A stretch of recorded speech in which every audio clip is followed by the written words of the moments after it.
নমস্কার বন্ধুরা, আমি রেখা। শুরু করছি আজকের রেসিপি পটল চিংড়ি এক নতুন স্বাদে। এখানে আমি 200 গ্রাম চিংড়ি নিয়েছি, মাঝারি সাইজের আলু নিয়েছি 3 পিস, এরকম একটি বড় সাইজের পেঁয়াজ নিয়েছি। এখানে পটল নিয়েছি 500 গ্রাম, এরকম বড় সাইজের একটি টমেটো নিয়েছি। এবার নেব 20 থেকে 25 গ্রাম আদা ও 8 থেকে 9 কোয়া রসুন। এইবার মশলার জন্য একটা শুকনো লঙ্কা, 2টো তেজপাতা, 2 চামচ জিরে, হাফ চামচ 5 ফোড়ন, 1 চামচ মগজদানা ও 2 চামচ পোস্ত নিয়েছি। এবার কড়ায় তেল দিয়ে গরম করে আগে থেকে কেটে রাখা আলুগুলো দিয়ে দেব।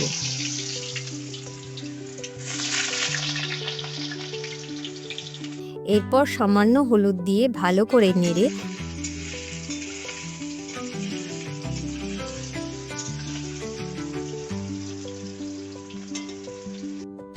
আলুগুলো এরকম হালকা লালচে হয়ে এলে কড়া থেকে তুলে নেব। এরপর ওই তেলেই কেটে রাখা পটলগুলোকে দিয়ে দেব।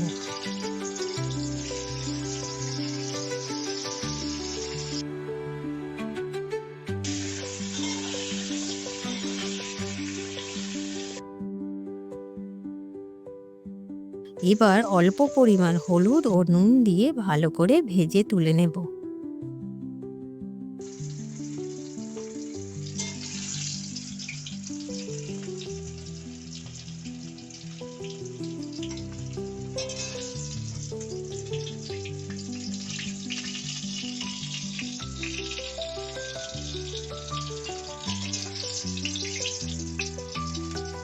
পটল ভাজলে তেলের কালার এরকম কালচে হয়ে যায়, তাই কিছু মনে করবেন না।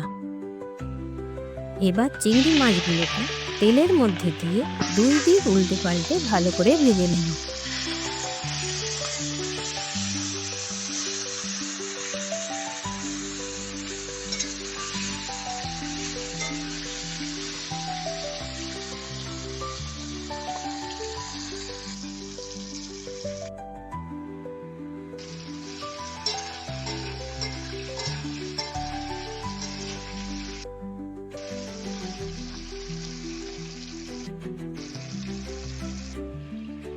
মাছগুলো ভালো করে ভাজা হয়ে গেছে, এবার কড়া থেকে তুলে নেব।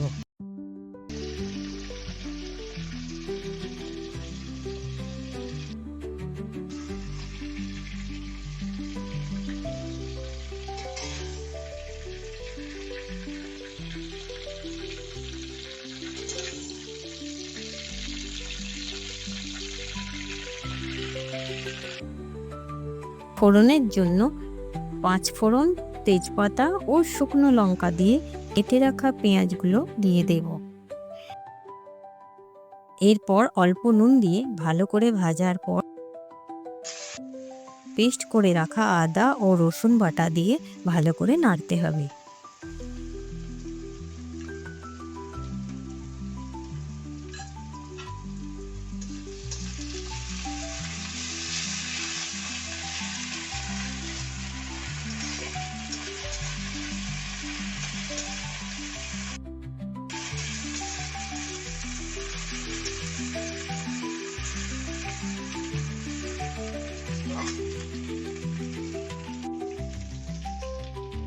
এবার জিরে বাটা,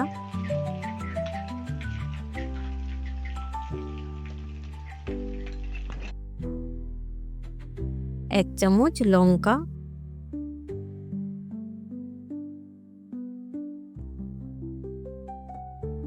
1 চামচ হলুদ দিয়ে ভালো করে মিশিয়ে নেব।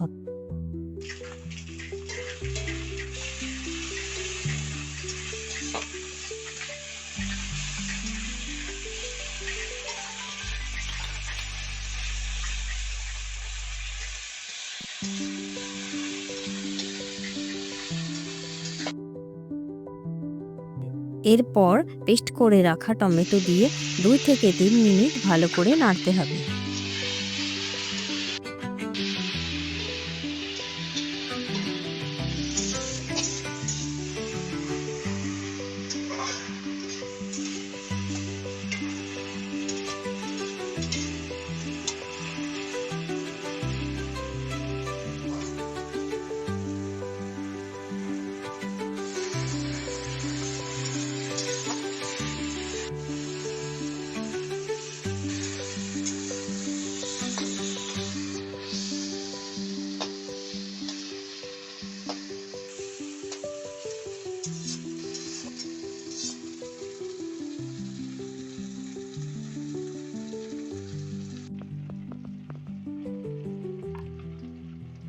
এবার পোস্ত ও মগজদানার পেস্ট দিয়ে 2 থেকে 3 মিনিট ভালো করে মিশিয়ে নেব।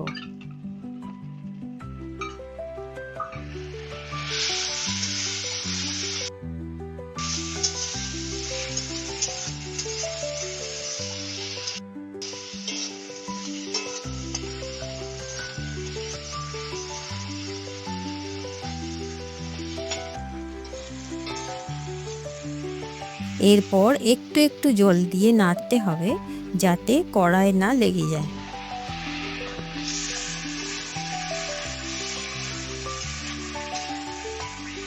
এই পর্যায়ে দিয়ে দেব ভেজে রাখা আলু ও পটলগুলো।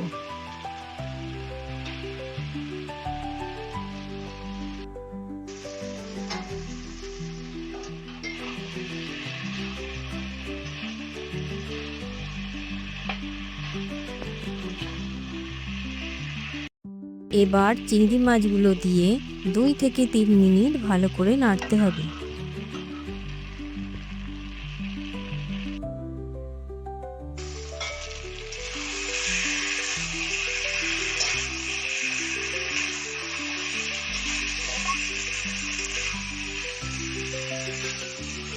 এই পর্যায়ে দিয়ে দেব পরিমাণ মতো নুন।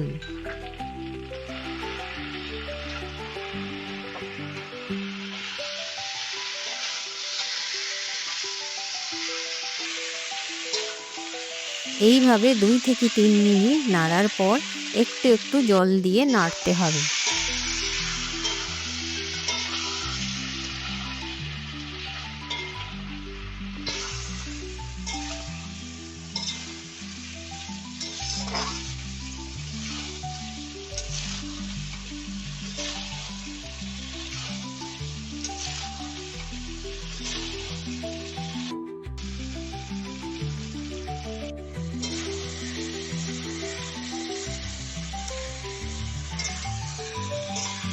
এবার পরিমাণ মতো জল দিয়ে ঢেকে দেব 5 মিনিটের জন্য।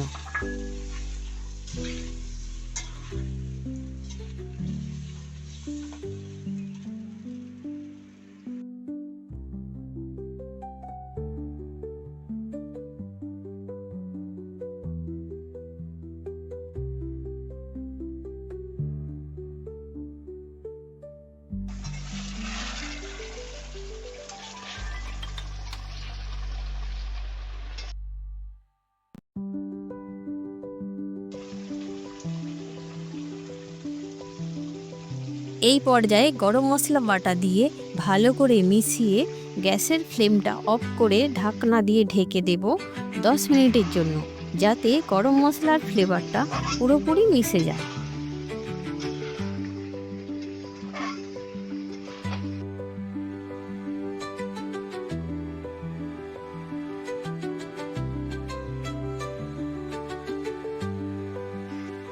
দেখুন কালারটা কতটা সুন্দর এসেছে।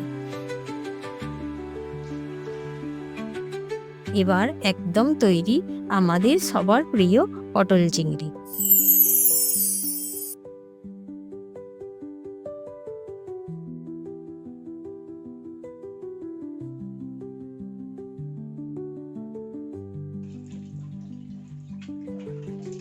যদি ভিডিওটি ভালো লেগে থাকে সাবস্ক্রাইব, লাইক, কমেন্ট করতে ভুলবেন না। দেখা হচ্ছে পরের ভিডিওতে।